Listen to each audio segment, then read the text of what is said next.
this time. The voters in this election have a very, very clear choice. Unlike my opponents, I've never held political office. If you want a political insider, I'm not your man. As a small businessman, I created jobs. My opponents neither created jobs, and they just wouldn't know how to. And they don't know what it's going to take to grow our state. This is the greatest state in the nation. This is the greatest state with the most resources, the most natural abilities, and I want to bring all these fresh ideas that I have up to Albany. I urge voters to put an outsider in office so we can fix the mess that is currently created by our incumbents. Thank you very much. Thank you. Mr. Graff, your closing statement, please. I had a closing statement prepared, but in a way I have to respond to what was just said. You've heard 3 or 4 times from Mr. Mangan that he's a political outsider. That's not true.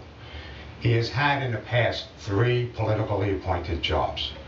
Okay? He's also sits on executive committee for the Democratic Committee. So, and he's run for town board.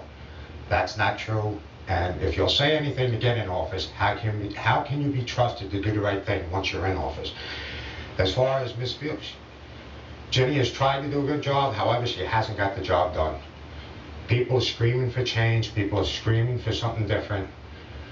If they want something different in Albany, if they want somebody to go there and fight for them, it's more than just saying no. It's more than just voting no.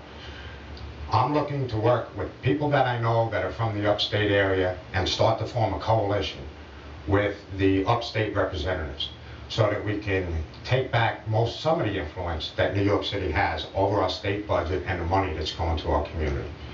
I want to thank News 12 for letting us air this debate, and I thank my opponents for a spirited debate today. Thank you very much. Ginny, your closing statement? Thank you again to News 12 and to you, Shari, for holding the debate. I believe I am the most qualified candidate in this race. I've worked very hard for my constituents. I've gotten results. I've brought in additional school aid that helps pay our property taxes. I've saved jobs, over 250 jobs in Bohemia alone. I've successfully fought against proposals that would lose jobs, thousands of jobs and businesses in our district.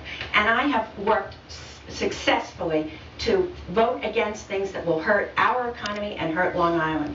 Although it's popular to bash incumbents, I ask you to look at my record, look at my accomplishments, and you'll realize I'm doing exactly what you want me to do and what you want an elected official to do.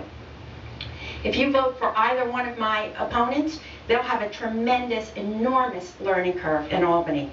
And in the minority, they'll never get anything done. I will continue to bring back what I need to bring back and vote for the things that my constituents want and what the voters expect, what they deserve. And I will be voting as an independent member of the Assembly, what I've done for the past 6 years. You can find me on the Independence line on November 2nd. Thank you again. Thank you very much. I want to thank all of you for joining.